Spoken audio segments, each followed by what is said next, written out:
আসসালামু আলাইকুম। আশা করি সবাই ভালো আছেন এবং সুস্থ আছেন। হিসাব মহানিয়ন্ত্রকের যে রিসার্কুলার দিল, এটা নিয়ে আজকে কথা বলবো। প্রায় 8টি সুবিধার কথা বলবো, যেগুলো অসাধারণ করবে এই নিয়োগকে, এবং এই সমস্ত সুবিধার কারণেই সবাই এখানে আসতে চাইবে।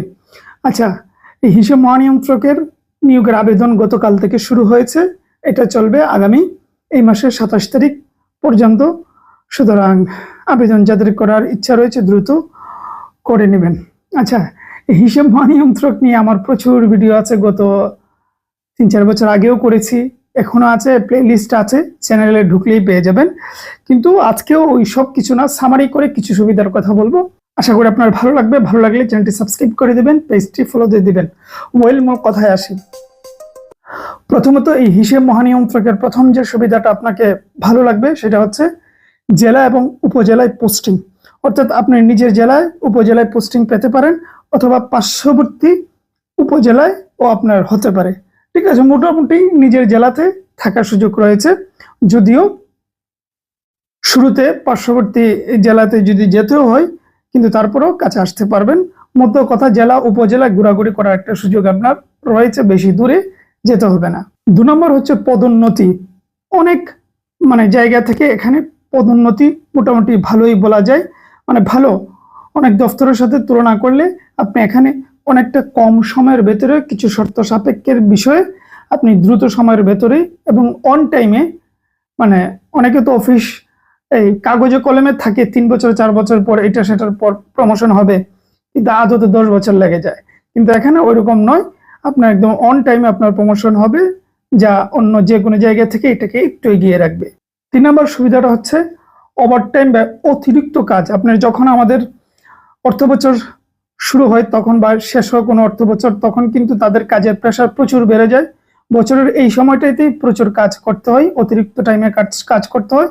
কিন্তু এই অতিরিক্ত কাজ করার জন্য আপনাকে অতিরিক্ত ভাতাও দেওয়া হয়। সুতরাং অতিরিক্ত একটা আর্ন করার সুযোগ রয়েছে। 4 নম্বর, প্রশিক্ষণের সুযোগ। আপনাকে বছরের অধিকাংশ সময় না হলেও বেশ কয়েকটা সময় আপনাকে প্রশিক্ষণ দেওয়া হয়। ওই প্রশিক্ষণের মাধ্যমে আপনার বিভিন্ন স্কিল তৈরি হয়।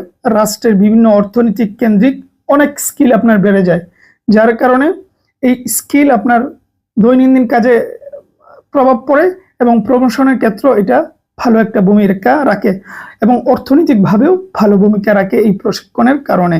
সুতরাং অনেক ধরনের প্রশিক্ষণ আপনি এখানে পাবেন। 5 নম্বর সুবিধা, বদলির সুযোগ। যেটা একটু আগে বললাম, যে শুরুতে আপনার জেলা উপজেলায় না হলেও আপনি পরবর্তীতে কিছুটা সময় গেলে আরামসে আপনি নিজের জেলায় ঢুকে যেতে পারবেন বদলির মাধ্যমে। সুতরাং নিজের এলাকায় থাকার অসাধারণ একটা সুযোগ আছে। 6 নম্বর হচ্ছে পেনশনের ঝামেলা থেকে মুক্তি। অর্থাৎ সরকারি চাকরিজীবীরা অবসরে গেলে তখন পেনশনের জন্য যে প্যারাটা নিতে হয়, বিভিন্ন দপ্তরে ঘোরাঘুরি করতে হয়, এই যে এখানে আসতে হয়, হিসেব মহানিয়ন্ত্রকের আরো অনেক ব্যাপার স্যাপার আছে, বেশ একটা ঝামেলার বিষয় থাকে। কিন্তু আপনি নিজে এই হিসেব মহানিয়ন্ত্রকে জব করার কারণে অন্য যে কেউ থেকে তুলনামূলকভাবে অনেক সহজে আপনার এই পেনশনটা হয়ে যাবে। কারণ আপনি নিজে এগুলাতে এত বছর কাজ করেছেন বা করবেন, দেন অবসরে যাবেন, তখন আপনার এটা একদম ঝামেলা মুক্ত হবে। সুতরাং খুব সহজেই পেনশনটা আপনার হবে, যেহেতু আপনি এত বছর এই কাজেই করেছে। তো এটা একটা বাড়তি সুযোগ। 7 নম্বর হচ্ছে নির্দিষ্ট টাইমে অফিস। অর্থাৎ আপনি 9টা, 9:30, 10টায় অফিসে গেলেন, আবার ওইদিকে 4টা 5টায়, অনেকে দেখলাম 4:30টার দিকে বের হয়ে যায় কাজ না থাকলে। তাহলে 5টা ধরলাম, 5টা, 9টা টু 5টা বা 10টা টু 5টা আপনার অফিস শেষ। বাড়তি কোনো প্যারা নাই, বাড়তি কোনো টেনশন নাই। কিন্তু অন্যান্য অফিসে কিন্তু অনেক প্যারা নিতে হয়। আপনি যদি ডিসি অফিসে যারা জব করে, তারা সন্ধ্যা 7টা 8টা পর্যন্ত জব এইরকম নিতে হয়। বা অন্যান্য আরো অন্য অফিসের কথাও যদি বলেন, ডিসি অফিসের মতন এত প্যারা না হলেও তারাও কিন্তু ওই 5টা 6টা পর্যন্ত কাজ করতে হয়। অনেক দপ্তর রয়েছে সন্ধ্যা পরেও কাজ করতে হয়, কিন্তু এখানে ওয়ান টাইম, আপনি নির্দিষ্ট সময় আসলেন, নির্দিষ্ট সময় বের হয়ে গেলেন। এটা একটা আপনার বাড়তি সুবিধা। পরবর্তীতে পরিবারকে সময় দিলেন, অন্যান্য কাজ করলেন। শুধুমাত্র অর্থ বছর শুরু হলে তখনই তাদের একটু প্রেশার থাকে, আদারওয়াইজ অন টাইমে অফিস শেষ। আর 8 নম্বর সবশেষ সুবিধাটার কথা বলবো, কর্ম পরিবেশ। আপনার যে কাজ করবেন, কাজের পরিবেশটা অসাধারণ হবে। যেহেতু এটা একটা হিসাব মহানিয়ন্ত্রকের কার্যালয়, এখানে জনসাধারণের সাথে তাদের কোনো সম্পর্ক নেই। সাধারণ মানুষের মানে এখানে খুব একটা যাওয়ার প্রয়োজনই নেই, খুব একটা কি একেবারে প্রয়োজন নেই। ঠিক আছে, সরকারি অধিকাংশ অফিসে তো সাধারণ মানুষ কেন্দ্রিক, সাধারণ মানুষ যায় সেবা নেয়, কিন্তু এখানে হচ্ছে সব সরকারি দপ্তর অধিদপ্তর বিভিন্ন অফিসের কাজ এখানে। সুতরাং যারা এখানে যায় তারা কোনো না কোনো অফিসের লোক, সুতরাং সাধারণ মানুষ এখানে যায় না, যার কারণে পরিবেশটা সুন্দর, সবসময় নীরব সিমসাম থাকে, ডেকোরেশন করা থাকে, বা এটা না থাকলেও পরিবেশটা নীরব থাকে, মানুষ সংখ্যা কম থাকে, আরামসে একটা পরিবেশে কর্ম পরিবেশে কাজ করতে পারবেন, জনসাধারণের চাপ আপনাকে দেখতে হবে না।